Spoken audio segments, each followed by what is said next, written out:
social development. And I will be talking to the issues around the social service delivery, particularly or specifically for children. But I will just give a brief overview to my presentation. It's quite lengthy.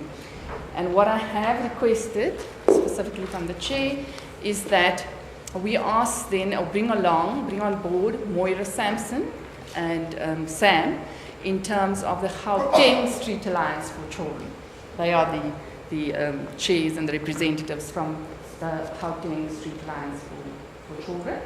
And after that, we will give Paul a slot, a few-minute slot, just to indicate from his side around issues for children and shelters or street shelters as well. So if you will bear with me. Thanks. As I now indicated to you, there is quite a number of slides, but what I'm going to do is skip some of them so that we can have enough time for everybody to fit into the presentation. Okay.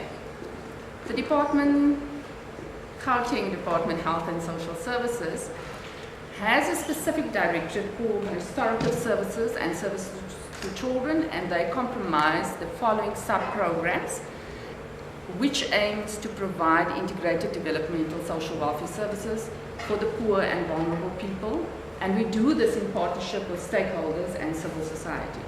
The programs that we talk around are substance abuse, crime prevention, child care and protection, and victim empowerment services.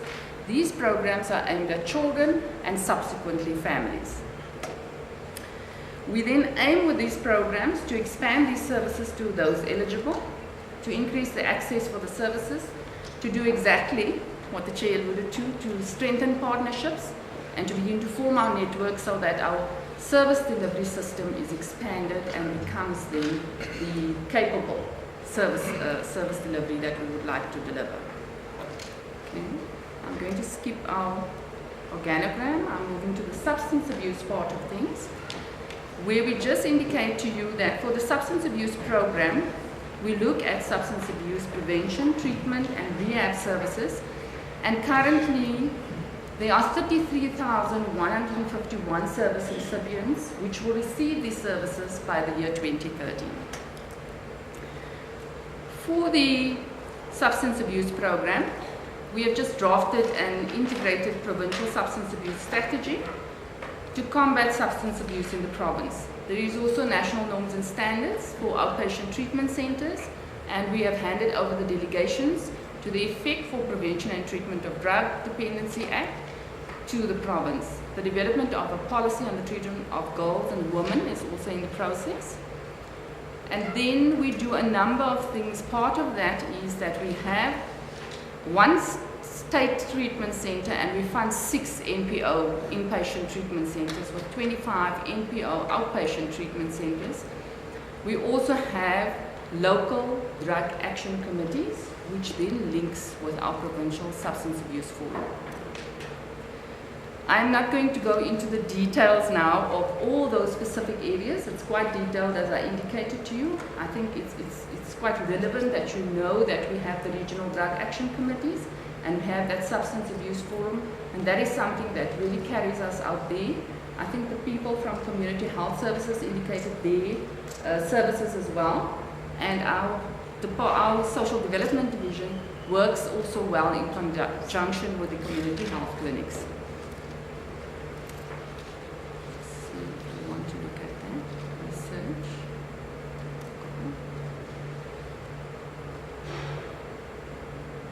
Can I skip the challenges and the constraints? Yes. Okay. Okay. Now we have another program which is called the Crime Prevention Program. And this crime prevention program looks at comprehensive social work services to children and adults in conflict with the law. And it provides crime prevention and support services will be providing for 43,525 children by the year 2013 as well. There is a Child Justice Act, which we work in accordance with, and which has just come into operation as of April 2010. And we also have a policy framework for the accreditation of diversion services, and that has also been finalized in the past year now. For the crime prevention service delivery, we have probation officers who render services. We work in conjunction with SAPs and the courts, and we assess children. We provide diversion services, and we provide home-based supervision for children who meet certain criteria. We also do the accreditation of all the diversion services. We have a secure care services. We render that for children. We have training programs for probation officers and APOs, and we have an M&E of all these programs to ensure that they are in compliance with legislation and policy. Okay. And I want to get to the part, I think, which you are interested in. I just needed to mention that the previous two programs are also aimed at children. Okay? This one is specifically focused at children, and this is where we partner with our stakeholders, which would be the Gauteng Street Alliance for Children, and then we'll also be building and the organization. So for us in childcare and protection, we work in terms of the Children's Act 38 of 2005, which was coming into effect on the 1st of April 2010. We have delegations which we have issued in terms of that Children's Act. And we also have guidelines for adoptions, we have child protection protocols, and we have operational norms and standards. For the lady who asked the question on the CYCCs and the children going into shelters and so forth, these kind of processes and norms and standards now governs that children, all shelters now become CYCCs. We're in the process of doing that. And what the result is, initially, we had, it was mandated that we would have to take this through a statutory system and get children placed through the courts there. I think subsequent to that, we are in the process of amending the Children's Act. So there are some amendments and some comments which we have made in terms of children being placed at shelters, and then finding a feasible, more conducive way in terms of accommodating children at shelters and still be moving into the new system, which is the child and youth care centers. Okay? We do have a GPAC program, and the GPAC program is focused on a province which should be fit for children. And within the GPAC program, there is a number of intergovernmental forums at different levels of government, and this is where we then begin to integrate our services and to do those specific networkings.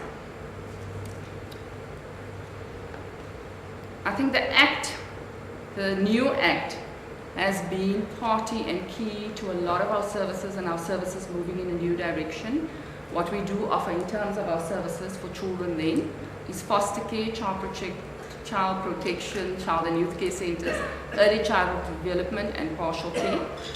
We also are now looking at needs assessing and doing a joint audit of CYCCs and taking over the schools of industries. That has been part of Gauteng Department of Education, but it will be a handover for social development. I mean, a handover for education and a takeover for social development. We particularly look at issues like the child protection launch and the national events in terms of the Children's Day. That becomes part of the focus of the services. And I think that I have spoken much to the CYCCs as well as the ECD, and part of our program is also then aimed at services to children living and working on the streets. Within the department, we have a forum for the CYCCs, and we have 5 child protection committees, and then I have alluded to the other services that we do. We specifically focus our areas or our services for children who are vulnerable. We also focus our services at the 20 PTP areas, and one of the programs that is an APEX program, which is quite critical, is that ECD program. We have built 20 prototypes within those 20 PTP areas, and 7 of them have already been built in Ekurhuleni 3, North Rand 3, West Rand 1, and also in Sedibeng. Major focus, I think, for the department is the capacity building around legislation and the focus areas for all those programs which has just been alluded to. I think that for the previous year, also with the 2010 FIFA World Cup, is something that we focused on very well and integratively with our stakeholders, and looked then to the protection of children and also providing them with holiday programs.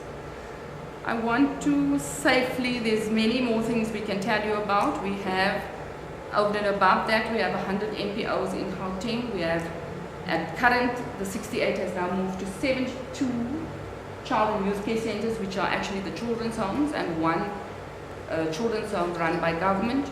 We have 7 government places of safety, and we have 16 shelters managed by NPOs and 9 drop-in centers which are registered and funded.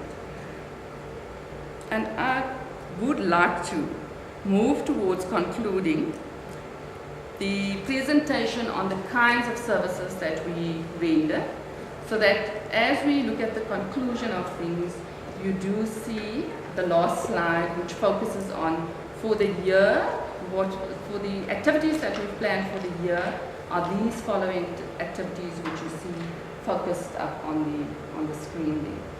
I would like to conclude that to indicate to you we cannot do these services in the absence of our stakeholders.